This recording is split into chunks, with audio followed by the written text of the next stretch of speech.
Bismillahirrahmanirrahim. Assalamualaikum warahmatullahi wabarakatuh. Sahabat Dokter Tifa, dimanapun Anda berada, jumpa kembali dengan channel yang mengantar Anda memasuki peradaban baru manusia dengan bekal keimanan, kecerdasan, dan kebenaran. Amin. Hari ini saya akan mengajak Anda untuk membahas nanomaterial misterius dalam vaksin mRNA, fakta atau spekulasi. Ini adalah sambungan dari video yang sebelumnya. Jadi, dalam perdebatan mengenai vaksin mRNA yang muncul pada masa pandemi COVID, muncullah narasi tentang keberadaan nanomaterial misterius yang diduga memiliki fungsi tersembunyi. Narasi ini berkembang nggak di tempat yang sembarangan, berkembang di berbagai forum ilmiah, di forum-forum diskusi yang diikuti oleh para ilmuwan terkemuka di dunia.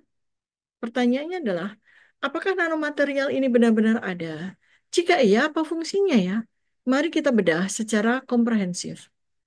Apa itu nanomaterial dalam vaksin mRNA? Secara resmi, vaksin mRNA yang masuk ke Indonesia itu ada dua merek ya, Pfizer dan Moderna, mengandung nanopartikel lipid atau LNP sebagai pembawa molekul mRNA agar bisa masuk ke dalam sel. Jadi LNP ini berperan melindungi mRNA dari degradasi sebelum mencapai kepada targetnya. Namun, beberapa pihak kemudian melakukan penelitian sehingga ketemulah ada partikel-partikel nanomaterial lain yang tidak disampaikan pada laporan-laporan yang dilakukan penelitian sebelumnya oleh kedua farma industri tersebut.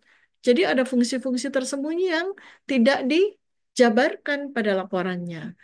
Seperti ya yang ditemukan oleh para ilmuwan itu, ada nanopartikel yang berbasis grafen oxide yang diduga memiliki sifat konduktif dan dapat berinteraksi dengan gelombang elektromagnetik. Yang kedua, ada quantum dots. Jadi partikel berskala nano yang dapat digunakan untuk pelacakan biometrik. Ketiga, ada nanobiosensors, alat pemantauan biologis berbasis nanoteknologi yang bisa mengumpulkan data tubuh manusia. Jadi ketiganya ini ditemukan di vaksin mRNA. Kemudian NLP sendiri, ya NLP yang diklaim itu adalah melindungi dari mRNA itu sehingga masuk dengan aman dan tidak rusak, langsung masuk ke dalam sel. Apa sih fungsinya gitu? Jadi NLP ini, nanopartikel lipid ini isinya ya, komposisi yang resmi yang disampaikan oleh farma industrinya itu ada lipid kasionik, ILC0315 sama SM102 dan lain-lain. Ini memungkinkan mRNA masuk ke dalam sel.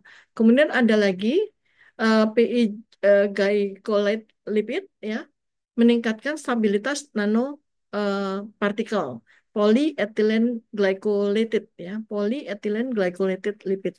Kemudian ada sterol, ada fosfolipid membantu fusi dengan membran sel. Fusi dengan berfusi kan dia bisa masuk ke dalam sel. Nah, sekarang yang menjadi isu paling penting adalah adanya nanomaterial tambahan ini. Karena muncul pada beberapa penelitian yang dilakukan oleh para peneliti, ternyata ada bahan-bahan lain yang tidak diumumkan oleh peneliti dari vaksin mRNA ini, yang ternyata terdapat betul dalam vaksin mRNA, seperti adanya grafen oxide dan struktur nanoeksperimental yang itu bisa digunakan untuk tujuan lain selain vaksinasi gitu, selain untuk meningkatkan imunitas. Namun ini tentu saja sampai dengan hari ini masih menjadi perdebatan karena belum ada bukti ilmiah yang terverifikasi. Meskipun nanomaterial tambahan ini berhasil diungkap oleh para ilmuwan peneliti independen dan mereka ini orang-orang para ilmuwan yang terkemuka ya di dunia yang kredibilitasnya tinggi. Nah, sekarang kan pertanyaannya adalah, benarkah ada nanomaterial misterius di dalam vaksin mRNA? Beberapa ilmuwan sudah berkali-kali mengklaim mereka menemukan struktur aneh dalam sampel vaksin mRNA yang diteliti di bawah mikroskop elektronik. Jadi itu tuh yang grafen oxide. Jadi ini ditemukan struktur-struktur yang misterius ini ditemukan oleh para peneliti kelas dunia yang bukan peneliti ecek-ecek ya, tetapi belum diakui oleh farma industri dan belum diakui oleh peneliti yang tergabung dalam proyek pengembangan vaksin mRNA. Jadi sekali lagi saya sampaikan yang ditemukan oleh para peneliti independen ini adalah kristal nanostruktural mirip sekali dengan material yang digunakan dalam biokomputasi.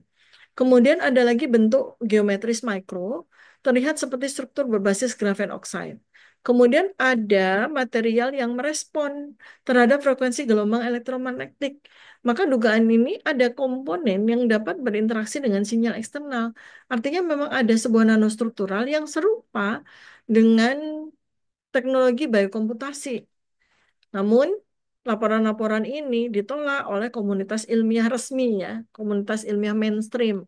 Karena mereka mengatakan bahwa penelitian-penelitian itu tidak menggunakan metode analisis standar.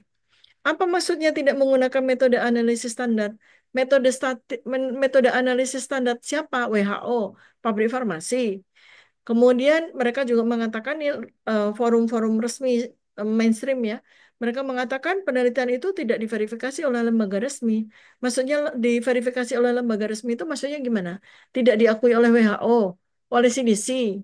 Jadi karena tidak diakui oleh WHO, oleh CDC, jadi dianggap tidak ada, tidak diakui atau sebenarnya dirahasiakan. Ini tuh spekulasinya kan itu ya. Sampai kemudian ada publikasi, publikasi ilmiah yang menyatakan bahwa kemungkinan materi nanostruktur, jadi artinya diakui bahwa memang ada materi nanostruktur. Itu sebenarnya bukan apa-apa, tetapi adalah sebuah kontaminasi laboratorium atau artefak mikroskop. Jadi ini argumentasi ini kan sangat mengerikan ya, karena nyata-nyata yang menemukan partikel-partikel nanomaterial ini kan para ilmuwan yang tersohor loh ya. Jadi sekarang pertanyaan berikutnya adalah jika benar ada nanomaterial misterius dalam vaksin mRNA, maka ada beberapa kemungkinan tujuannya. Pertama, jangan-jangan ini adalah sebuah metode pemantauan biometrik global. Jika ada nanobiosensor, maka ini bisa digunakan untuk mengumpulkan data biologi seseorang secara real time. Teknologi seperti ini sebenarnya sudah ada di bidang medis dan sudah digunakan ya, misalnya pada sensor glukosa untuk penderita diabetes. Tapi dalam konteks nanopartikel ini kan dan kemudian diberikan kepada seluruh orang di seluruh dunia dalam bentuk melalui vaksin ini kan sesuatu yang sangat aneh ya. Kemudian berikutnya lagi, apakah ini adalah sebuah transisi ke biodigital interface? Jadi biodigital interface tubuh manusia dengan digital itu ada interface-nya, ada antarmukanya. Maka kalau memang ini ada partikel grafen, inilah yang materi ini yang bisa digunakan untuk menciptakan interface antara manusia dengan mesin berbasis nanoelektronik. Ini butuh partikel yang namanya graphene oxide. Nah, jadi kalau memang ini benar, ya artinya menjadi masuk akal kalau di dalam vaksin mRNA ini, kalau memang itu kaitannya adalah menghasilkan suatu ketika nanti biodigital interface lalu kemudian menghasilkan transhuman, ya masuk akal gitu. Jadi ini adalah sebuah langkah awal menuju integrasi biologi dengan AI, integrasi antara manusia, antara biologinya manusia dengan AI, dan ini adalah sebuah langkah awal. Barangkali mungkin ini sebuah eksperimental, apakah berhasil atau tidak gitu ya, dengan menggunakan kamuflase vaksin mRNA. Berikutnya lagi adalah apakah ini adalah sebuah kontrol melalui gelombang elektromagnetik. Jika ada material yang dapat merespon frekuensi 5G atau gelombang elektromagnetik lainnya, maka ya tentu saja menjadi masuk akal kalau kemudian ada barang, ada nanomaterial yang memberikan respon tersebut. Karena ada tujuannya, misalnya dalam sistem biodigital atau komunikasi internal dalam tubuh dengan menggunakan biologinya tubuh dengan bersama dengan gelombang elektromagnetik dari eksternal. Namun semua ini ya kategorinya kalau disebut spekulatif enggak ya, karena sudah ada bukti kuat. Hypothetical ya boleh, tapi hipotesisnya kuat karena dikonfirmasi dengan berbagai macam metode-metode penelitian yang lain, bukan metode penelitian kesehatan ya. Karena ini konsepnya itu kan udah multidimensional, multidisiplin ilmu. Nah, memang dalam diskusi para ilmuwan itu masih terjadi debat, polemik, jurnal-jurnal ilmiah pun sudah menyampaikan penemuan, tapi tetap ditentang dengan segala macam argumentasi-argumentasi.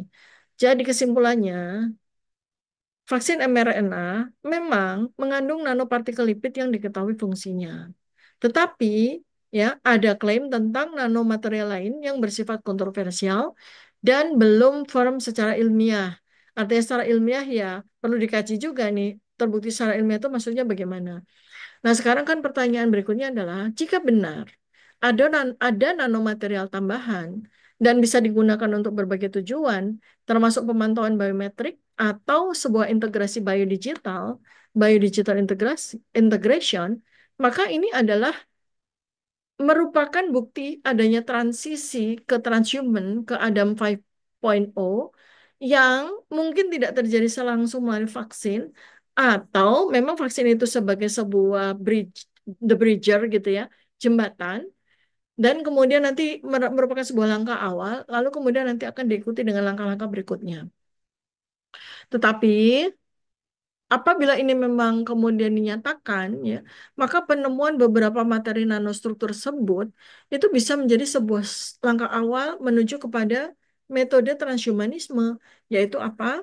Mengubah manusia biologi, manusia Adam 4.0 menjadi manusia semi-transhuman atau Adam 4.5 gitu ya, yang kemudian nanti akan menyongsong manusia transhuman total atau Adam 5.0. Jadi sengaja ya saya buat penamaannya peradaban ini menjadi peradaban ini, entitas ini sebagai Adam. Ini bukan maksudnya Nabi Adam alaihissalam, bukan ya, tetapi ini entitas gitu ya. Nah, makanya jika kita melihat ini dari supaya nggak bingung ya, jadi ini saya bikin istilah baru. Nah, sahabat Dr. Tifa semuanya, jika kita melihat ini dari sebuah perspektif the future of the universe, kemana alam semesta ini akan dibawa oleh manusia, apakah ini bagian dari desain besar menuju manusia yang diubah melalui teknologi, atau justru ini adalah ujian dalam memahami batas antara manusia alami dan manusia buatan. Jika ini membuka pikiran kalian, jika ini mengguncang pemahaman kalian, tekan like, subscribe, dan share, karena di era ini yang sadar harus membangunkan yang lain. Tekan lonceng notifikasi sehingga kalian tidak ketinggalan analisis mind-blowing lainnya dari Dr. Tifa. Sampai jumpa di video berikutnya ya. Assalamualaikum warahmatullahi wabarakatuh. Salam kebenaran.